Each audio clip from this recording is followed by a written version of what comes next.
There are many other elements involved to creating a band than just the music. You might see your favourite artist on the cover of magazines or on their album art, but do you really know what's involved in creating it?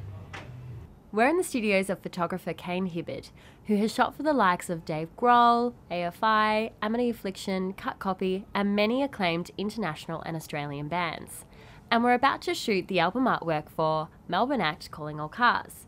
So let's take a look at what goes on behind the scenes in the art of music photography. I'm here with Kane Hibberd, who is the music photographer for the Calling All Cars shoot today. Tell me a little bit how you first started getting involved in music photography. I think it was back in 2005 when I was running a small indie label, very unsuccessful small indie label, with my friends, and I used to take my little point and shoot along and shoot the bands that we had. And from that I just sort of developed a love for it and bought myself a digital SLR and went to a few gigs and funnily enough took some good photos that people liked, and then it's just been a gradual snowballing effect. So tell me a little bit about some of the awesome bands that you've shot and the things you've done throughout your career. Awesome bands. I always love to tell my Dave Grohl story because I'm a massive Dave Grohl fan.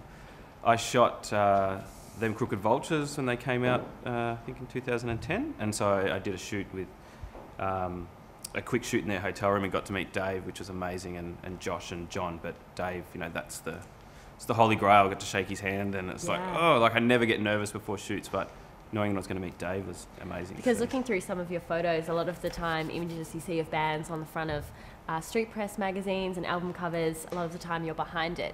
Tell me a little bit how you escalated from doing little shoots here and there to being where you are today.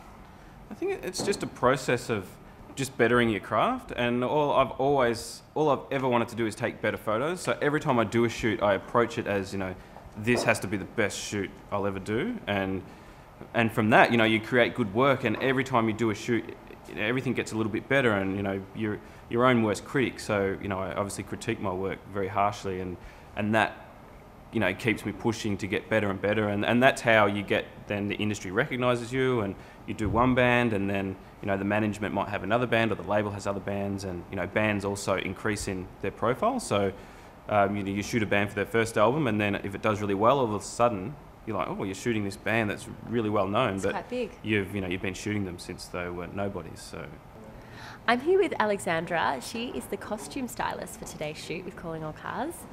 Tell us a little bit how you got involved for today and what the concept is.